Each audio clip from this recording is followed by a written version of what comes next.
Hey everybody, this is Tony. And this is Paul. We're coming at you from the Friends for Life podcast, where we discuss the ongoing lives and issues of people with developmental disabilities to spark positive change in the field. And we have a lot of fun doing it. Making sure that individuals are reaching the goals they have set for themselves. That's one of the many goals of Assured Health Services. If you're looking for a residential care provider or searching for ADS services, Assured Health is your go-to place. Assured Health, helping others succeed. Learn more at assuredhealthohio.com or call 419-442-8066. Well, first off, thank both of you for coming in here today. I'm talking about this wonderful field we all work in. We're very excited to talk to you. Beautiful to be out here in Columbus. It's a little warm today, but we're willing to deal with that. So who wants to go first? We want to learn a little bit about what ARC Industries does. We've had people from ARC on in the past, but we know it's a big organization, and you're going to do a lot of things. So where did this start? You know, what do you guys do for the people listening, so we can all get a better understanding of that? Okay, so ARC Industries has been around since the 70s. ARC Industries started as part of the Franklin County Board of DD. There was a group of parents that were looking for better opportunities for their kids, and that is how ARC Industries started. And it started back in a time where, you know, workshop settings were the standard, the best way to go, and that's what we did. And we did that for a long time, gave people tons of employment opportunities. That's how we started. What did I miss? I think you pretty much, said it in a nutshell. Okay. Yeah. Okay, not bad. Well, and we were, reading up a little bit, and you guys are trying to move away from some of the old standards of work, where we have organizations in our area in Lucas County that have done the same thing. It used to be kind of like pay per piece work and lower than minimum wage, and as we know, that's not really a good thing. So, and if I can, oh my goodness, the old mantra of document destruction, where you just sit an individual next to a shredder and take one piece of paper at a time. These were actual jobs for our folks, and I never understood how was that really changing anyone for the better. Yeah, absolutely. ARC Industries wants to move towards meaningful work, and they are there. They are providing meaningful job opportunities.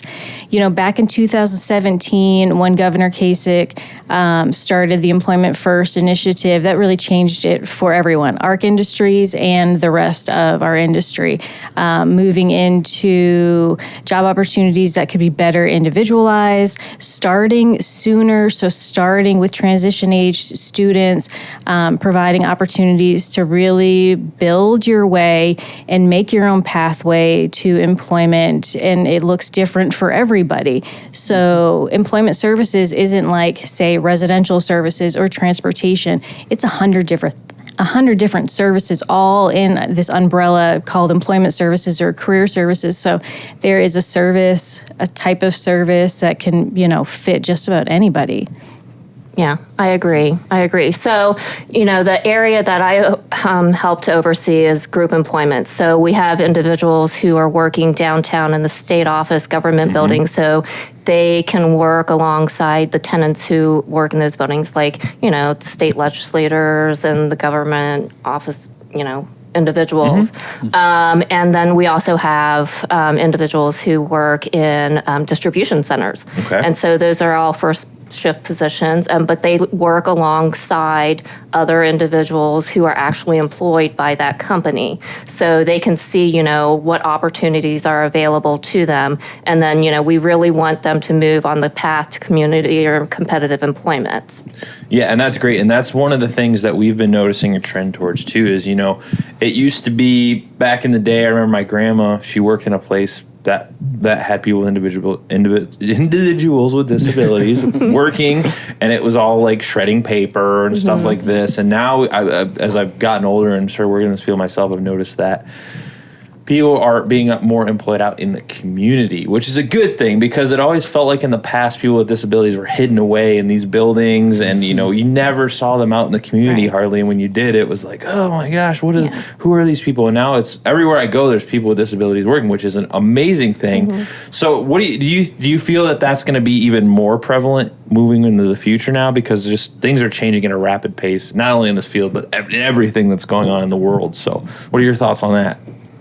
I think so, and I would hope so. And I know, with us getting the information out there with what we do as an organization, what we have to offer for individuals with developmental disabilities, hopefully families will realize there are opportunities available to their family members or their friends who have a developmental disability, and they don't have to stay at home and just be stagnant and just live life just at home, but there are opportunities for them to have a meaningful life and live their best life ever. It doesn't necessarily mean that they have to work full time, but just get out of the house and, be able to socialize with other individuals and make a paycheck and have that extra money to spend on things that they want to buy, things that they enjoy doing.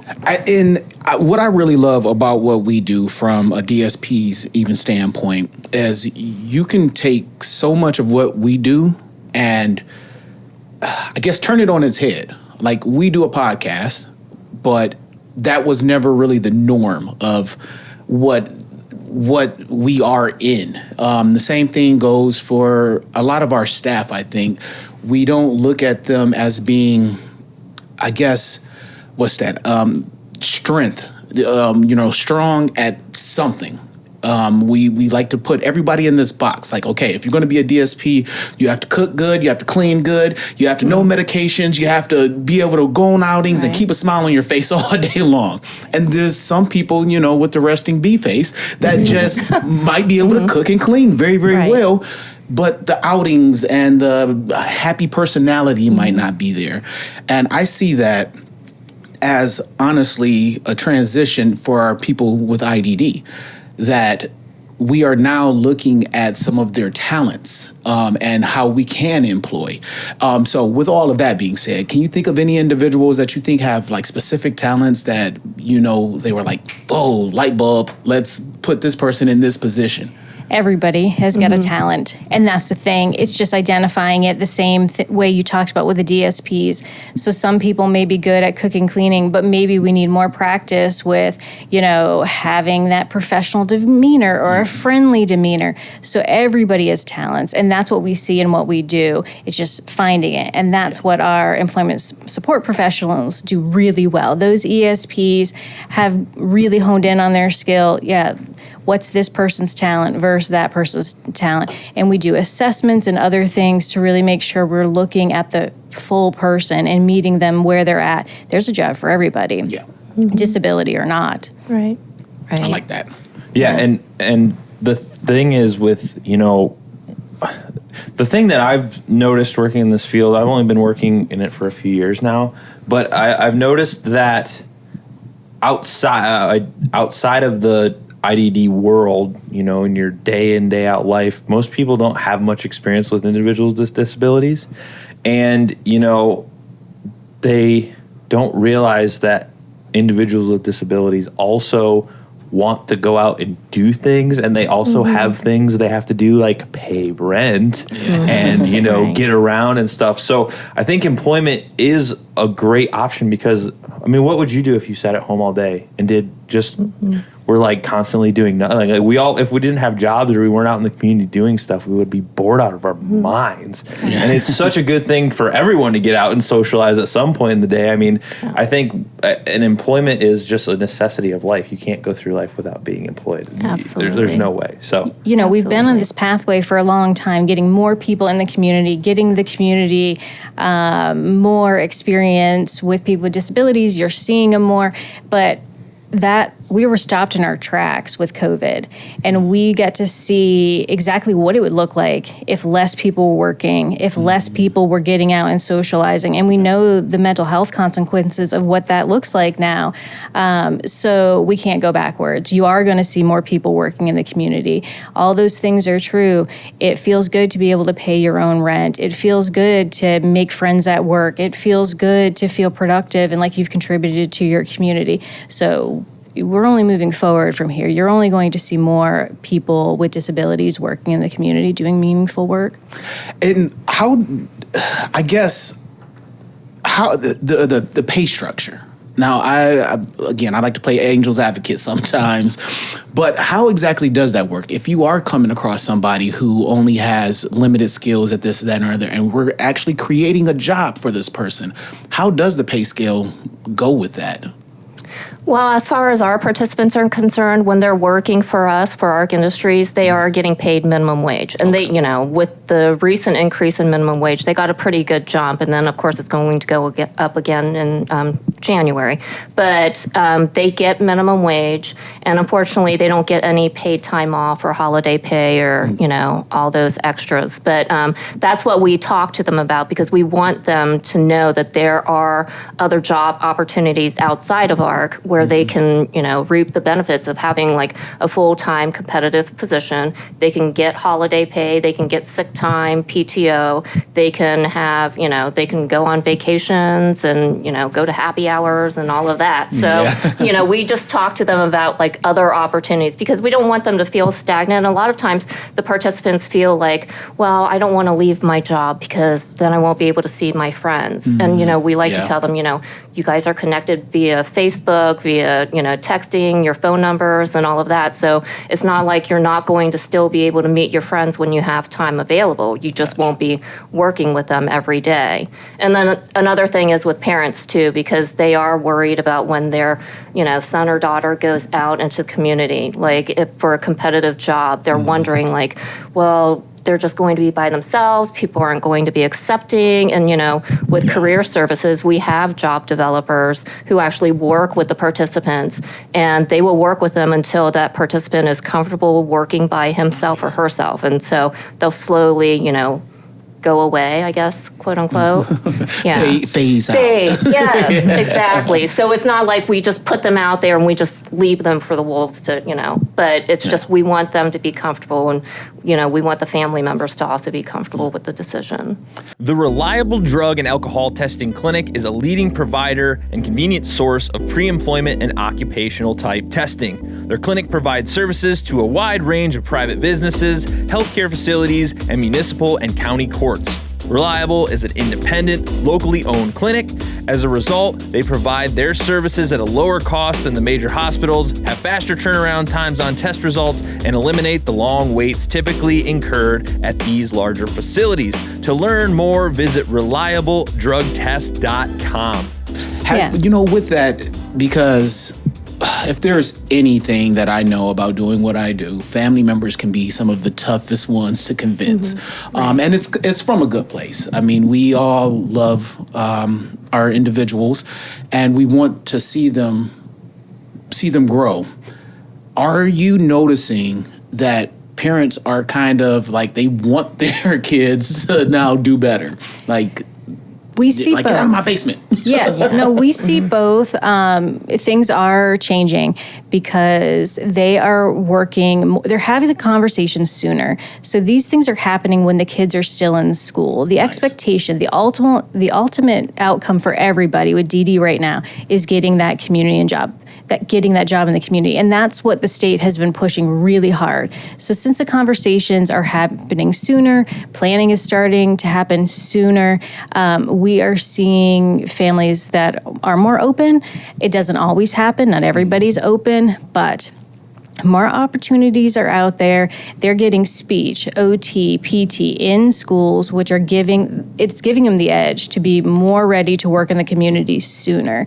And there's summer programs out there. There's a lot of different ones, but the one, most people know about is OOD's, Summer Youth Work Experience. So that is, they're building that resume while they're still in high school. Perfect. Which is great.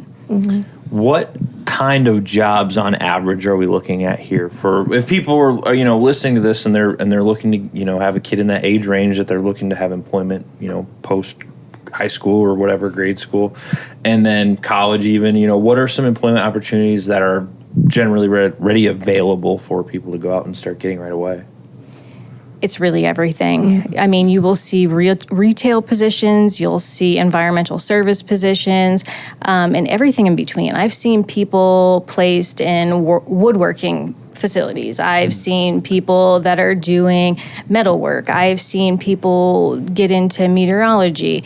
I've seen everything. I think a lot of places that people start are retail or something to do at restaurants. And I think that's where we all started with those types of jobs. So it really follows just a typical career path for most people. You got to know what you're bad at to know what you're good at, right? Amen. Yeah, I mean, the options are totally endless. Like she said, just like a normal, typical person, someone who doesn't have developmental disabilities, that's the type of work that's available to our individuals who, receive services from us.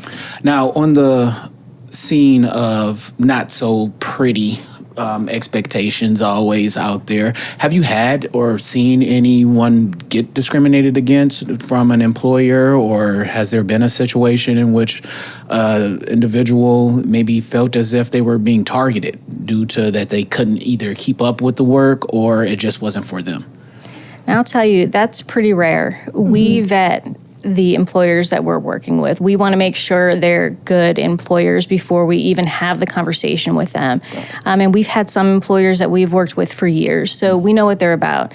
But even though their expectations are great, not every employee that they hire are going to have the same expectations, the same tolerance. And just recently, within the last couple of weeks, there was a really bad situation where somebody that was employed with them, had been for some time, was targeted by an employee, and they had video cameras at this location. They saw the incident occur, and they fired him that day. Wow. So we work with employers that have zero tolerance, and that particular employer proved it for us. I'd like to hear that. Well, this is the second time today that the employment at the government offices, in downtown Columbus was brought up. So that program sounds really awesome. What was that all? How did that come into play? Because that sounds like a really awesome job. Because getting people, like a lot of people that we talk to are self-advocating at a government level, and then having them work in a government building and in government towers and stuff like that is a really good way to almost to advocate as well, because you're like, hey, we're out here in the community doing all this stuff too. This seems like a great opportunity for everyone. They just to interact in public with people with disabilities, which, as I stated earlier, isn't very common. And I wish it was more common. Right. Yeah, I mean, that's been around for a long time. Like when I first started as a program manager, I worked down at Rhodes. And my supervisor at the time, he's now been with ARC for about 30 plus years. And so it's been like that job opportunity and the opportunities available to our participants, especially working downtown, and then also like our county buildings, like Franklin County Children's Services. We also have, contracts with them. Like Liz said, like the employers that we work with, they are like zero tolerance, and they appreciate everything that our participants as well as our staff do for them. And they do a great job. I mean, it's not easy. I mean, with environmental services, they're constantly moving around. They're cleaning, they're mopping, they're, cleaning the restrooms, cleaning the office spaces, and emptying the trash. And, we have a wide range of participants. They range from like right out of high school into their 70s, almost 80 years old. Nice. And, work is life for them, and they enjoy coming to work every single day. So there was one participant in particular, unfortunately, she has cancer. And she decided not to go through with chemotherapy because she was told that if she did, it would make her sick, and then she would miss out on work. And she's still working. Yep, she's still working. That's how much work is important to our folks. And I can attest, I was a janitor for a while at a grade school. That job is rough, especially with kids. Yeah. Oh my goodness, they're messy creatures. It's not easy. No, it is very difficult work and highly underappreciated. And it's like, it's one of those jobs where like people almost look down on it, but it's like it needs to be done. Absolutely. Places like they're not clean themselves. Everyone hug your local custodian. Yeah, high for five real. them. I mean, I walk into my office because we don't have the luxury of having that much finance for someone to clean. So I'm typically the one that does it. And it can be a thankless job, literally. I always, as a kid, I always wondered why the janitors at my school were so grumpy. And I found out why really quick. Because they're tired of cleaning up after. Oh, wow. So I heard, you guys have some programs that you're excited about, some stuff you're working on that you're really excited about here for the future at ARC Industries. So what moving ahead in the future, what are you guys looking at? What's some innovative stuff you're working on? Because that's what we're always interested in as well. So everything community-based. So for me, that means community-based employment opportunities. But we are also looking at, community-based ADS opportunities, smaller groups, more opportunities, different places in the community. We certainly would love to expand to other counties as well. So that's what we're working on currently. All right. Well, that's awesome. And we kind of skipped over an important part of this that I usually do at the intro. I don't know why I forgot it, but how did both of you get involved in working in the IDD field? Because it is not a common path. I mean, we know a lot of people that do it because we talk on the podcast quite a bit, but it just seems like everybody has a very similar story that it was an accident. I'll go first. So I started working with the IDD population when I was in college.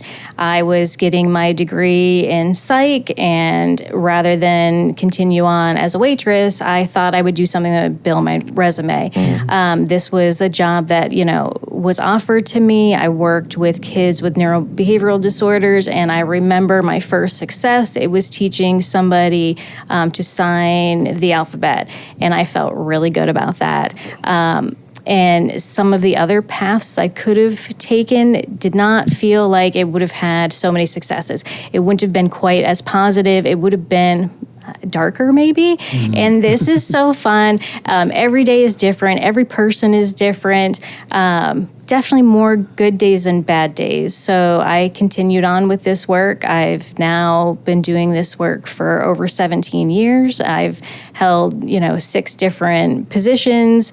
I've done everything from, residential to employment to day, and I've enjoyed everything. I've enjoyed it all. So very happy to be here doing this work. Yeah. Beautiful. So sort of similar to Liz, I started working in the field in college. I actually worked with an individual with developmental disabilities, and oddly enough, at that time, she actually worked in the workshop at ARC East. And so I would go and pick her up from work and then take her home, and I was just like her personal care person. And then after that, I got a job after college working in an adult day center. So I worked with adults with a wide range of developmental disabilities and mental disorders, and then worked there for a few years, and then I went on a completely different path, and I worked in the finance world for about 12 years. I worked at a large corporation here in Central Ohio, and then it just came time to we decided that maybe I was just going to stay home for a little bit. So I resigned, stayed home, but during that time I volunteered in the schools where my kids were attending. I actually volunteered in the multi-disability room. And come to find out, there were jobs available. So I ended up, once my daughter got into kindergarten or first grade, I'm like, okay, she's at school all day, every day now. So I'm like, okay, I'm bored with staying at home. I don't, just want to volunteer just for 2 or 3 hours anymore. I want to get back into work. And so I ended up getting a job in the school system and doing the same thing, working with kids with developmental disabilities and multi-disabilities. And then did that for a few years, and then found a job with the county at ARC Industries. And so this is my 3rd position with them. And nice. Yeah, I couldn't be happier. Well, that is what we like to hear. That, for one, you're climbing the corporate ladder. I love it. But for 2, you're doing something that you really feel engaged to. And speaking of engagement, I have a special game. It's called Rapid Fire. Okay. Now, Rapid Fire is a part of the show in which I ask you 3 questions in a would you rather scenario. Sometimes they're good, sometimes they're bad, sometimes they're fun, sometimes they're stupid. But no matter the case, you're going to answer them as quick as you can, right? Okay. Okay. All right, the first one is going to be really, really easy because I think we've already talked about it. But would you rather have a job that you love but you're not very good at, or a job that you hate but you're awesome at? A job that I love, a job that makes it easy to get out of bed in the morning. Amen. A job that I love, yes. Yes. Everyone is teachable. We're all on that. I mean, except Paul. I don't know. He just likes to terrorize himself. I'm just here. All right. Would you rather wrestle a pig for a restaurant style of food or grow your own food while fighting off mosquitoes? Grow my own food. Wrestle a pig. Okay. Yeah, I need a restaurant yes, quality. Yes, I love the pork belly. Yo, let's go. Would you rather have a booger hanging out of your nose the entire podcast on video, or every time you talk, you say a whiffle whiffle? The second one? I'd say a booger out of my nose. You can edit that out, right? Okay, yeah. Nice. Perfect. I think that was good because you do have one. No, I'm joking. I checked in the mirror. I would have never let that happen to my you. God. I'm telling you, we are. There's been so many episodes. I overheat very much so, but you can just see sprinkles of sweat just glistening off of me. Good thing most people just listen to us. One time I actually did record an episode, and I did have a booger hanging out of my nose, and nobody told me. You didn't tell I feel like he's not It a wasn't very on this good podcast. friend. It was another podcast. Oh, they're not your Thank friends. goodness, then. because I wish I would have known. I would have pointed it out. It was really embarrassing. air. I hope Yes, on air. Like, In the middle of the nobody stream. noticed. Gotcha. Oh my would have gosh. zoomed in and everything. Yeah, Well, at least this isn't live, so. Yeah, exactly. I was like, wow, We're good. thanks for having my back on that one, guys. So Right. it's not the Right. end of the world. It does happen. Enhance. You know? Yeah. Have you ever done this in life? I'm sorry. I sometimes have wanted to see things better, and I've literally taken my hands and tried to. I did that on a piece of paper the other day, and I felt so stupid. Like, starting to zoom in on your phone. Oh. I literally had a piece of paper like this, and I went like this, and I was like, Oh my gosh. That doesn't work. Yeah. it doesn't work at all. No. No. We've been programmed That's to not do an it. electronic Yes, we device, unfortunately. But anyway, well, we want to thank you both for your time. What you're doing is awesome. We're always looking for people who are advocating to make life better for people with disabilities. If someone wanted to learn more about ARC Industries, where could they go to find that information? I'm sure you guys are on social media and have websites and things of that nature. Or phone number if they want to call. But it's great work that you do and want people to be able to find it. Yeah, absolutely. We've got a website, we're on Facebook, and that's where I would start. All of our contact information is listed on the website, so you can reach out to any of us at any time. Awesome. Well, thank you both so much for coming in. Is there anything that you want to share with people that maybe we missed before we wrap up here? I know it's a lot to cover in a short amount of time. So No, just thank you so much for having us. We appreciate it. It was fun. thank you. THS Remote Supports is clearly focused on improving independent living through dynamic and personalized services.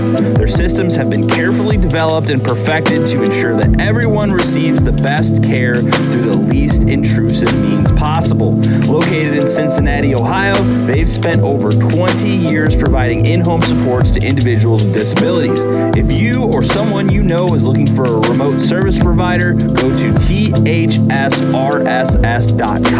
or call 513-882-9088.